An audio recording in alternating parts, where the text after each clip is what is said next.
بسم اللہ الرحمن الرحیم۔ السلام علیکم۔ حضرت نوح علیہ السلام کو حکم ملا کہ آپ علیہ السلام کشتی تیار کریں۔ آپ علیہ السلام نے دریافت فرمایا، الہی یہ کشتی کیا ہے؟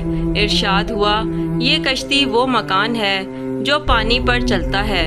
نوح علیہ السلام نے دوبارہ عرض کیا، مولا کون سا پانی؟ خطاب باری تعالیٰ ہوا، وہ پانی جسے ہم نازل کریں گے اور اس میں کافر غرق ہو جائیں گے، اور بے شک میں جو چاہوں اس پر قدرت رکھتا ہوں۔ حضرت نوح علیہ السلام نے پھر عرض کیا، اس کے لیے لکڑی کہاں سے آئے گی؟ حکم ہوا، درخت لگاؤ۔ الغرض حضرت جبرائیل علیہ السلام نے حکم ربی سے چند شاخیں ساج یعنی سال کی لا کر دیں۔ وہ شاخیں نوح علیہ السلام نے زمین پر مختلف جگہوں پر لگا دیں۔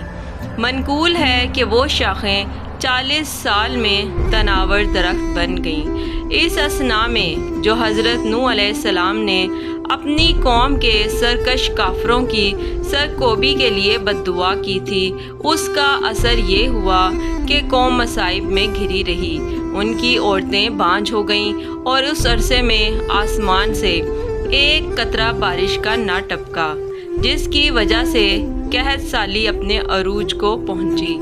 مزید یہ کہ اس تمام عرصے میں آپ علیہ السلام قوم کی تبلیغ کے لیے بھی نہ نکلے، جس کی وجہ سے قوم نے آپ علیہ السلام سے مزاحمت بھی نہ کی۔ جب 40 سال کا عرصہ مکمل ہوا تو آپ علیہ السلام نے درخت کاٹ کر لکڑیاں تراش لیں۔ کشتی بنانے کا تمام سامان مہیا ہو گیا تو حضرت جبرائیل علیہ السلام حاضر خدمت ہوئے اور کشتی بنانے کا طریقہ بتایا۔ چنانچہ حضرت نوح علیہ السلام نے بتائے گئے طریقے سے کشتی بنانی شروع کر دی۔ حضرت نوح علیہ السلام نے اتنے بڑے کام کو سر انجام دینے کے لیے آدمیوں سے مدد لینے کی درخواست کی۔ اللہ عز و جل نے اجازت فرمائی تو آپ علیہ السلام نے اپنے فرما بردار بیٹوں کو بھی کشتی بنانے میں شامل فرما لیا۔ اس موقع پر کافر آپ علیہ السلام کے پاس سے گزرتے تو مذاق اڑاتے کہ 40 سال گزر چکے، بارش نہیں ہوئی اور ہر طرف خشک سالی ہے، تو نوح علیہ السلام کیا کشتی خشکی پر چلاؤ گے؟ حق باری تعالیٰ نے ان کی ان خرافات کو کلام پاک میں کچھ یوں ارشاد فرمایا، جب ان کی قوم کے لوگ ان پر گزرتے تو ان کا مذاق اڑاتے، اب ہم ان کا مذاق نہیں اڑائیں گے جیسا کہ وہ پہلے کرتے رہے۔ اب انہیں معلوم ہوگا کہ ان پر کیسا دردناک عذاب آئے گا اور اس دردناک عذاب کے اثرات ظاہر ہوں گے۔ خطاب الہی ہوا، اے نوح علیہ السلام کشتی بنانے میں جلدی کرو، کیونکہ ہمارا غضب شدت اختیار کر گیا ہے اور یہ ہمارے غضب کے مستحق ہو گئے ہیں۔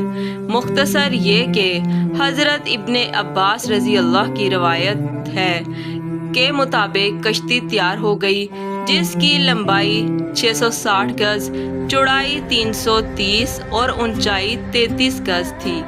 اس کے بعد حکم ہوا کہ حضرت آدم علیہ السلام کا جسد مبارک بھی ساتھ لیں اور ایک تابوت بنائیں تاکہ پانی برسنے اور سیلاب کی موجوں کی وجہ سے ان کا جسد مبارک متفرق نہ ہو جائے، کیونکہ یہ مناسب نہیں کہ ان کا جسد مبارک اس سیلاب سے متاثر ہو۔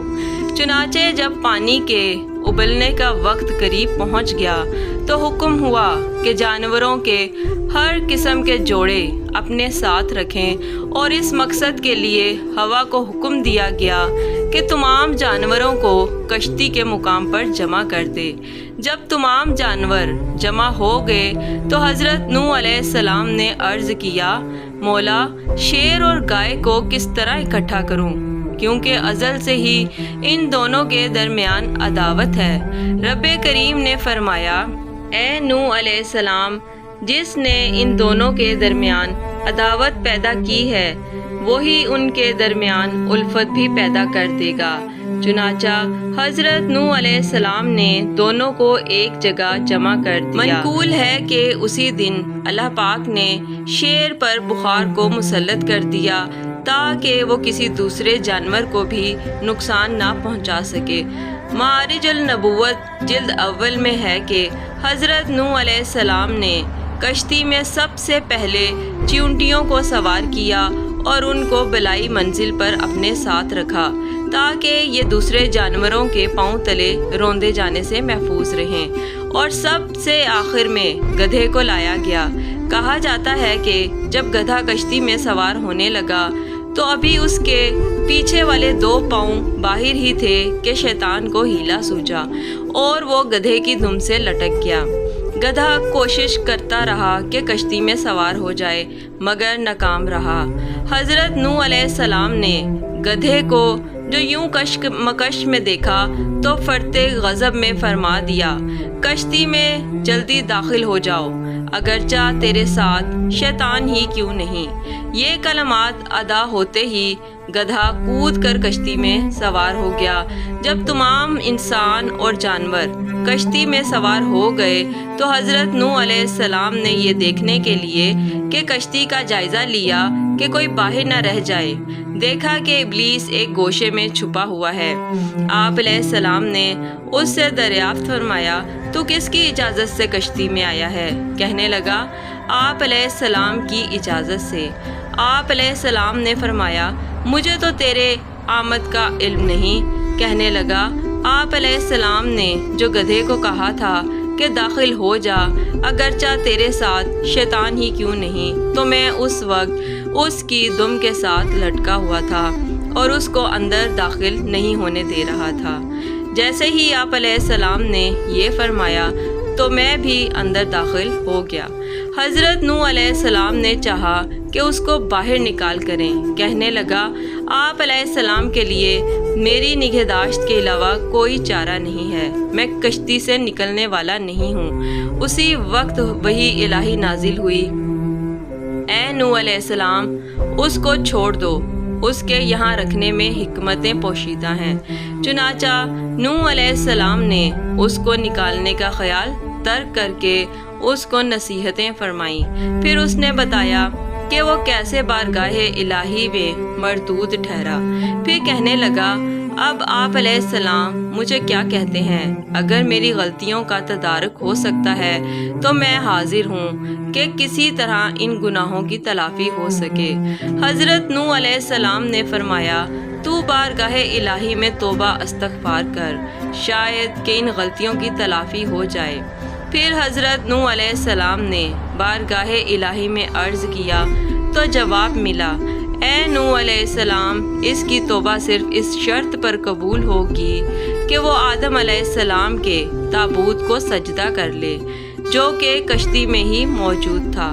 پھر نوح علیہ السلام نے ابلیس سے کہا کہ اب سوائے اس کے کوئی چارہ نہیں کہ تابوت آدم علیہ السلام کو سجدہ کرے۔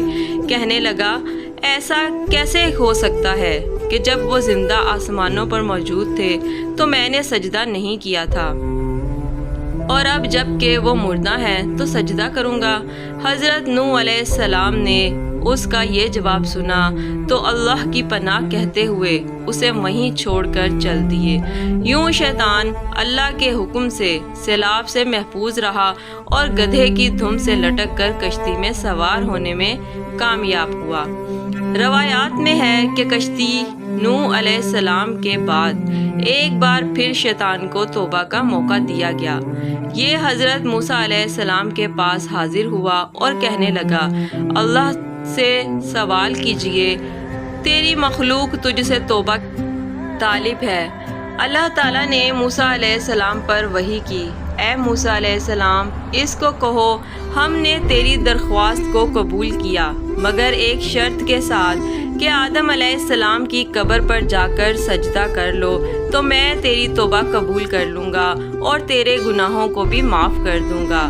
موسیٰ علیہ السلام نے جب شیطان کو بتایا تو وہ غصے میں سرخ ہو گیا اور غرور سے کہنے لگا، اے موسیٰ علیہ السلام، میں نے تو آدم علیہ السلام کو جنت میں سجدہ نہیں کیا تھا تو اب ان کی قبر کو کیسے سجدہ کر لوں؟ استغفار۔ اللہ پاک سے دعا ہے کہ وہ ہمیں نیک عمل کرنے کی توفیق عطا فرمائے۔ آمین یا رب العالمین۔